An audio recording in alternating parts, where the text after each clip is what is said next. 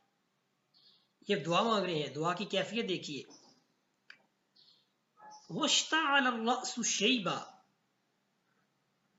اور میرا سر بڑھاپے کی وجہ سے بالکل سفید ہو گیا ہے، وَلَمْ أَكُنْ بِدُعَائِكَ رَبِّ شَقِيًّا، اور اب تک ایسا نہیں ہوا کہ میں نے تجھے پکارا ہو اے میرے رب اور میں نامراد لوٹا ہوں۔ یعنی پھر آگے خود ہی اس چیز کو بیان کر رہے ہیں کہ اے میرے رب میں تجھ سے دعا کر کے کبھی محروم نہیں رہا، یعنی میں نے جب بھی تجھے پکارا تو نے میری دعا کو قبول فرمایا۔ ایک بات بیٹا آپ نے یاد رکھنی ہے کہ یہاں پر اب آپ نے کیا سیکھا کہ وہ کیسے وقت کے نبی جو ہیں حضرت زکریہ علیہ السلام کیسے رب کے حضور اپنی عاجزی پیش کر رہے ہیں۔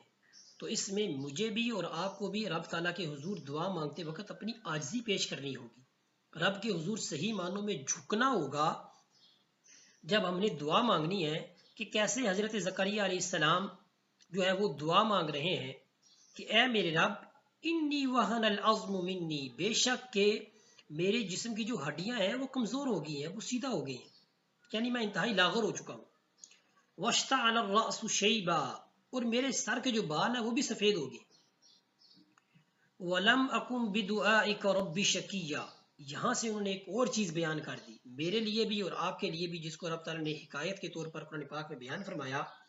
کیا کہ فرمایا وَلَمْ أَكُنْ بِدُعَائِكَ رَبِّ شَقِيًّا، اور اے میرے رب میں تجھ سے دعا کر کے کبھی محروم نہیں رہا۔ تو جب بھی بیٹا آپ نے بھی جب بھی دعا مانگنی ہے، میں نے بھی جب بھی دعا مانگنی ہے، تو پورے یقین کے ساتھ کا دعا مانگنی ہے کہ رب کی ذات دعا قبول کرتی ہے۔ تو بیان کر رہے ہیں کہ وَلَمْ أَكُنْ بِدُعَائِكَ رَبِّ شَقِيًّا، اے میرے رب میں تجھ سے دعا کر کے کبھی محروم نہیں رہا۔ وَإِنِّي خِفْتُ الْمَوَالِيَ مِنْ وَرَائِي، یہ ہے وہ دعا مانگنے کا سبب، یعنی آپ نے یہ جو دعا مانگ رہے ہیں کہ جس میں آگے بیان بھی آگے آ رہا ہے، دعا مانگنے کا مقصد کیا ہے۔ اگر آپ سے سوال پیپر میں آ جائے کہ یہاں سے لے کر یہ ساری آیات 5 آیات لکھی ہوئی ہو اور آپ سے پوچھا جائے کہ حضرت زکریا علیہ السلام نے کیا دعا مانگی، تو آپ نے اس ساری آیات کا ترجمہ لکھنا ہوگا، اور پھر اگر انہی آیات میں سے آپ سے پوچھا جائے کہ بھی دعا مانگنے کا مقصد کیا تھا، تو پھر آپ نے وَإِنِّي خِفْتُ الْمَوَالِيَ مِنْ وَرَائِي، یہ آپ نے بیان لکھنا ہے۔ کیا اس کا ترجمہ؟ اور مجھے اپنے بعد اپنے قرابت داروں سے خطرہ ہے، مجھے اپنے بعد اپنے قرابت داروں سے خطرہ ہے۔ کیا مطلب اس کا؟ یعنی میں ڈرتا ہوں کہ اپنے بے دین رشتہ داروں سے کہ میرے بعد دین ضائع نہ کر دیں، یہ مطلب ہے اس کا، کہ میں ڈرتا ہوں اپنے بے دین رشتہ داروں سے کہ وہ میرے بعد دین ضائع نہ کر دیں، یہ ان کو خوف تھا، اسی وجہ سے وہ اللہ تعالیٰ کے حضور دعا مانگ رہے ہیں۔ ایک انہوں نے یہ خوف اپنا یہ دعا مانگنے کا سبب بیان کیا، اور ساتھ ہی جو دوسری چیز پھر انہوں نے عاجزی پیش کی، وَكَانَتِ امْرَأَتِي آكِرًا، اور میری بیوی بانجھ ہے۔ بانجھ کا بیٹا مطلب یہ ہوتا ہے کہ جو بانجھ کا ایک مطلب یہ ہو سکتا ہے ہوتا ہے کہ فلاں عورت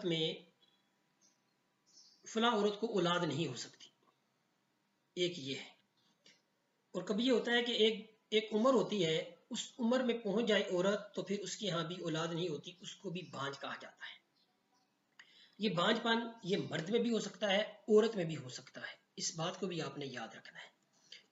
تو یہاں پر کیا تھا، وَكَانَتِ امْرَأَتِي آكِرًا، اور میری بیوی بانجھ ہے، یعنی اس عمر کو پہنچ چکی ہے کہ اس عمر کی جو عورتیں ہوتی ہیں وہ ان میں حمل جو ہے وہ نہیں ٹھہر سکتا، تو اپنی بیوی کی بیوی کی کمزوری کو بھی رب تعالیٰ کے حضور پیش کر رہے ہیں کہ وَكَانَتِ امْرَأَتِي عَاقِرًا، اور میری جو بیوی ہے وہ بھی بانجھ ہے.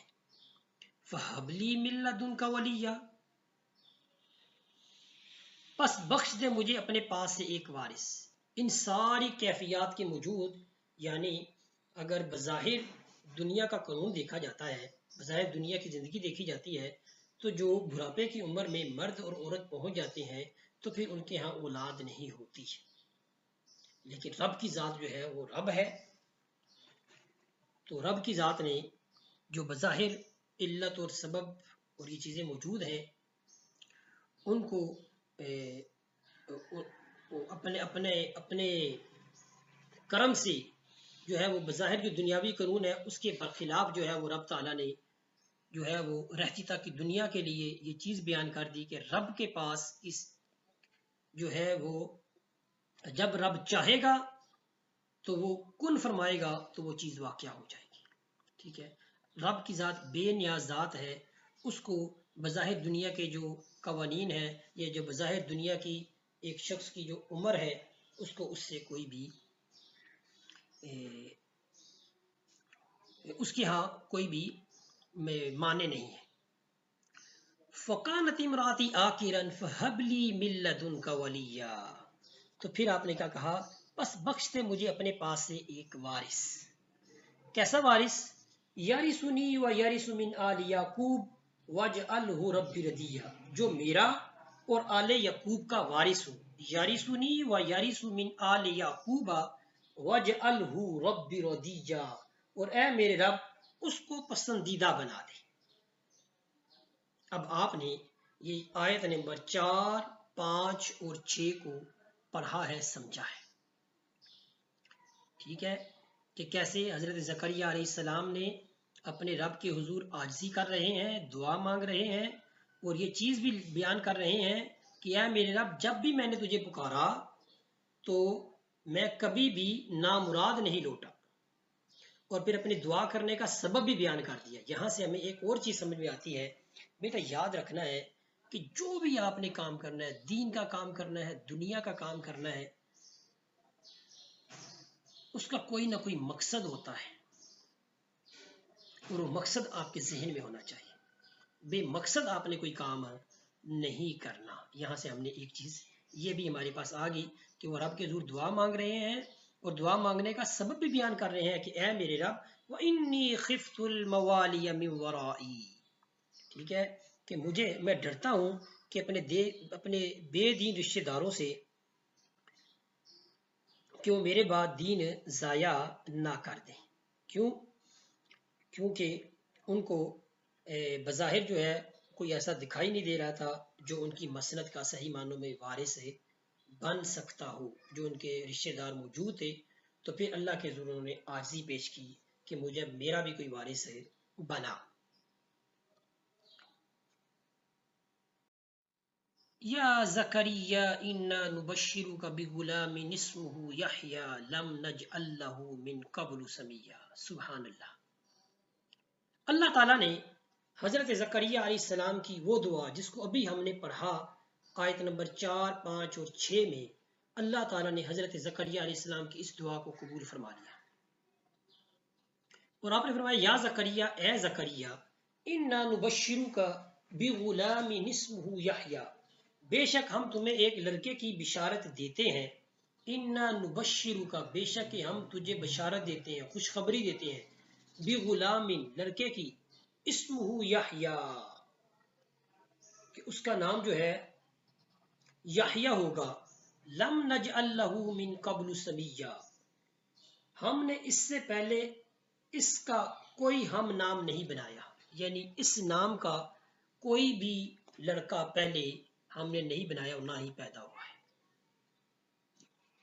یا زکریا، اے زکریا، ہم تجھے خوشخبری دیتے ہیں لڑکے کی، اس کا نام یحییٰ ہے اور اس نام کا ہم نے پہلے کوئی بھی نہیں بنایا.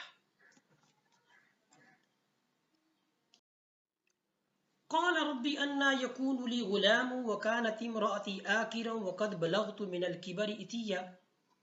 قال، سیدنا زکریا علیہ السلام نے قال، ربی اے میرے رب، انا یکون لی غلام، یعنی وہ تعجب میں آ گئے اور فرمانے لگے، عرض کی اے میرے رب، انا یکون لی غلام، کیسے ہو سکتا ہے میرے ہاں لڑکا، وکانت امراتی آخرن، اور میری بیوی تو بانج ہے، یعنی اس عمر میں پہنچ چکی ہے کہ اس عمر کی جو عورتیں ہوتی ہیں وہ حاملہ نہیں ہوتی، وقد بلغت من الکبر عتیا، اور میں خود پہنچ گیا ہوں بڑھاپے کی انتہا کو۔ یہ اب رب کے حضور جو ہے وہ سیدنا زکریا علیہ السلام نے پھر عرض کی، قال کذالک، قال اللہ تعالی نے فرمایا، قال کذالک یوں ہی ہوگا، قال ربک هو علی ہین وقد خلقتک من قبل ولم تک شیئا، قال اللہ نے فرمایا، کذالک اسی طرح ہوگا، قال ربک آپ کے رب نے فرمایا، ہوا علی ہین یہ میرے لیے آسان ہے، یعنی رب نے فرمایا کہ تیرے رب فرما رہا ہے کہ ہوا علی ہین، یہ تو میرے لیے بہت آسان سی چیز ہے، وقد خلقتک من قبل ولم تک شیئا، اور میں اس سے پہلے تم کو پیدا کر چکا ہوں، ولم تک شیئا جب تم کچھ بھی نہ تھے، یعنی رب تعالیٰ نے پھر ان سے مخاطب ہو کے کہا کہ یہ تو میرے لیے بڑا آسان سا کام ہے، میں نے تو تجھے پیدا کیا جب تم بھی نہیں تھے، کچھ بھی نہیں تھے، ولم تک شیئا، جب یہ بات ہوئی، قال رب اجعل لی آیا، سیدنا زکریا علیہ السلام نے اب رب کے حضور پھر عرض کی، قال حضرت زکریا علیہ السلام نے عرض کی، رب اجعل لی آیا، اے میرے رب میرے لیے کوئی نشانی بنا دے، مجھے کوئی نشانی دکھا دے، بتا دے، قال رب نے فرمایا، قال آیتک الا تکلم الناس ثلاث لیال سویا، قال رب نے فرمایا، آیاتک تمہارے لیے یہ نشانی ہے کہ اللہ تکلم الناس ثلاث لیال سویا، کہ تم بات نہ کرو لوگوں سے، ٹھیک ہے، 3 رات تک۔ زکریا نے عرض کی کہ اے میرے رب میرے لیے کوئی علامت، جواب ملا، تیری علامت یہ ہے کہ تو بات نہیں کر سکے گا لوگوں سے 3 رات تک، حالانکہ تو بالکل تندرست ہوگا، یعنی اب رب تعالیٰ کی ذات نے فرمایا کہ بھئی قال آیتو کا، رب نے فرمایا کہ آیاتو کا تیری نشانی یہ ہے کہ اللہ تکلم الناس، یہ کہ تمہاری نشانی یہ ہے کہ تم تندرست ہونے کے باوجود 3 راتوں تک لوگوں سے بات نہیں کر سکو گی، یہ رب نے فرما دیا کہ اب نشانی یہ ہے کہ آپ 3 دن تک لوگوں سے بات نہیں کر سکو گی۔ فخرج على قومه من المحراب فأوحى إليهم أن سبحوا بكرة وعشيا، فخرج پس وہ نکلے، کون نکلے؟ حضرت زکریا علیہ السلام، پھر زکریا علیہ السلام اپنے حجرے سے نکل کر من المحراب فأوحى إليهم اپنی قوم کے پاس آئے، فخرج على قومه من المحراب پس وہ نکلے، کون نکلے؟ حضرت زکریا علیہ السلام، ٹھیک ہے، وہ اپنے حجرے سے نکل کر اپنی قوم کے پاس آئے، فأوحى إليهم أن سبحوا بكرة وعشيا، اور ان کو اشارے سے کہا کہ تم صبح اور شام اللہ کی تسبیح کرتے رہو۔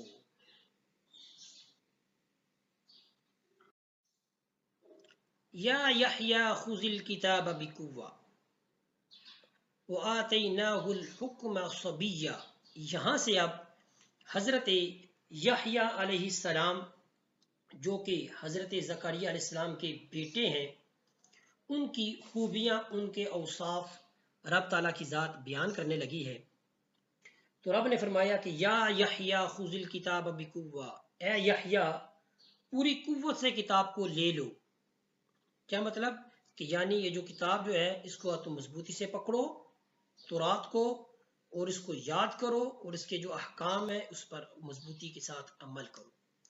وَآتَيْنَاهُ الْحُكْمَ صَبِيًّا، اور ہم نے اس کو عطا کی، ٹھیک ہے، اور ہم نے ان کو بچپن میں ہی نبوت عطا فرمائی۔ کس کو؟ حضرت یحییٰ علیہ السلام کو، ٹھیک ہے۔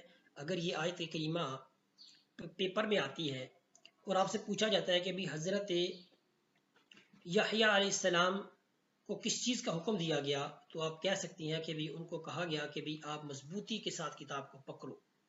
وَآتَيْنَاهُ الْحُكْمَ صَبِيًّا، اور رب نے اس آیت کریمہ میں بیان فرمایا کہ ہم نے ان کو نبوت عطا فرما دی۔ کس حالت میں؟ اس حالت میں کہ وہ بھی بچپنی کی حالت میں ہم نے ان کو کیا کیا؟ نبوت عطا فرما دی۔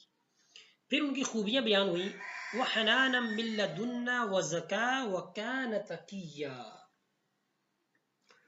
اور اپنے پاس سے ان کو نرم دل اور پاکیزگی عطا کی، اور وہ متقی شخص تھے۔ کون؟ حضرت یحییٰ علیہ السلام۔ وحنانا من لدنا، نیز عطا فرمائی دل کی نرمی اپنی جناب سے، یعنی حضرت یحییٰ علیہ السلام کو نرم دل والا بنایا۔ وزکا، اور نفس کی پاکیزگی، وکان تقیہ، اور وہ بڑے پرہیزگار تھے۔ وبرم بوالدیہ، اور وہ نیکی کرنے والے تھے، خدمت گزار تھے، کس کے؟ بوالدیہ، اپنے والدین کی۔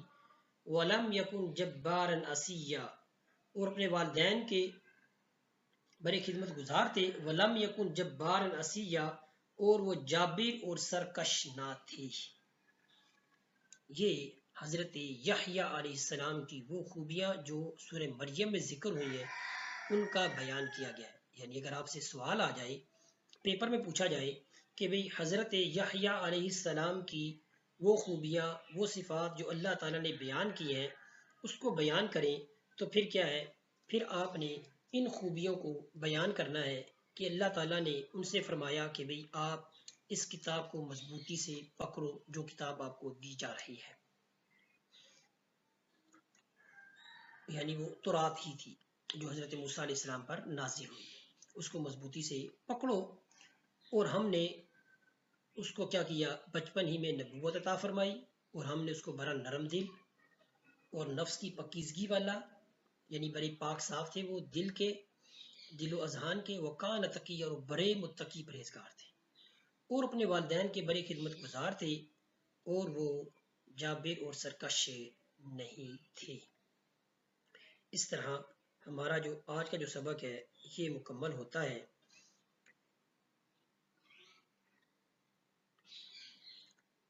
یہ آیات ہمیں سکھاتی ہیں کہ جب انسان اپنی کمزوری کا اعتراف کر کے رب تعالیٰ کے حضور جھکتا ہے، دعا مانگتا ہے، عاجزی کرتا ہے، تو رب تعالیٰ ناممکن کو ممکن بنا دیتا ہے۔